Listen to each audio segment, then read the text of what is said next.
Hi, this is Mr. Companion. Today we're going to take a look at a website called Padlet. Padlet is an online notice board that can help teachers and students communicate and collaborate. So our first step, you're going to go to padlet.com. If you aren't signed up, take a moment, get yourself a username and a password, and once you get to the home page, click Make a Padlet to get started. Alright, so here's that button right there, Make a Padlet.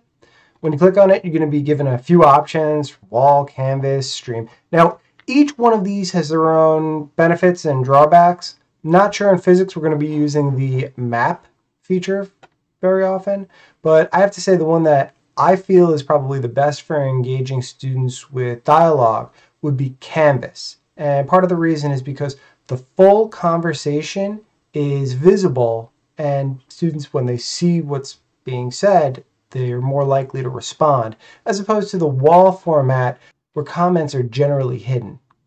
So when you begin your first Padlet, you're going to notice that the sidebar opens up to the right.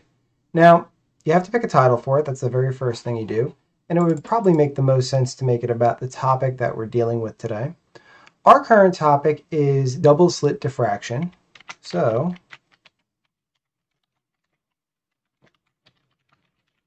that's what I'm going to make my title. The description really should be used for the question that you're going to be assigning the students. Now, a good question is really probably the most important thing with spurring discussion. You want students' discussions to be deep, you want them to go far, so your question has to be crafted in a way to support those goals. Just like with any discussion, write a question that is open-minded enough to allow students to go whichever direction they want, but at the same time, remember to keep your question in reality. Make sure that there's some tie to the text or to the assignment so that students can bring in some evidence to back their ideas. So early in the lesson, students are taught the basic interpretations of the double slit experiment, some of the history around that event, and then they are asked to complete a simulation of waves in a real-world setting.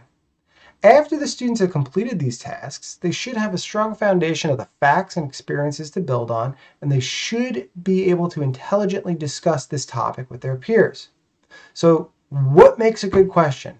A good question is both open-ended and grounded in the assigned text.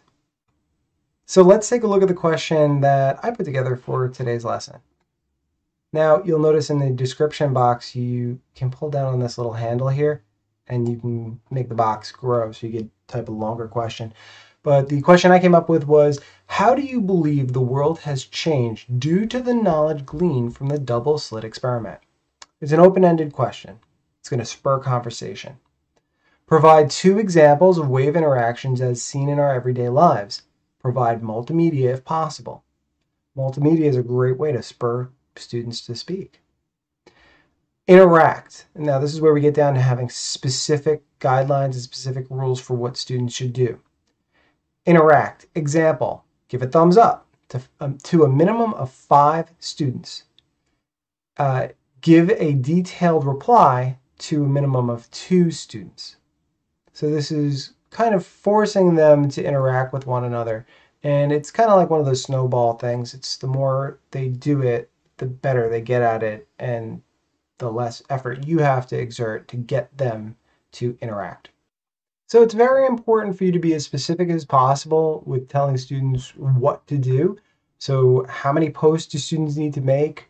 When? Where? How many peers do they need to respond to? You definitely want to show students exactly how to use Padlet if they've never used it before. And to be honest, even if they have, this method might be a little different than what they're used to. You could upload one. Here you can upload custom ones. This one is a real-world diffraction. You could customize your URL or an address that you want for students to make it easier for them to type in. You can change the background, the wallpaper, make it solid colors or add your own.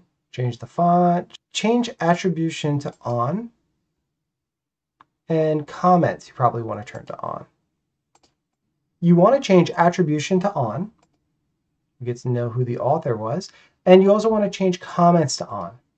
Now reactions, I definitely like to have it either like or upvote, downvote. Make sure that students that see downvote, it's nothing personal against them. It's just that they disagree with their ideas. Content filtering. Now, for some, you may want to have it to require approval first. Otherwise, filter profanity is probably suggested. And then when you're finished, you're going to click on Save. So now, how do you get the Padlet to your students? It's actually quite simple. You're going to just click on the Share option. Then you could share through copying a link to the clipboard and then just sending that link out however you normally would. So I've changed things around a little bit, changed the background, and I've added some sample student work on here. Now, how do students make a post? On the bottom right, they have this little plus sign right here. If you give that a click, they can create their own, so they can answer. And then they could type their answer in there. Then they have an option to either upload a file, link to something.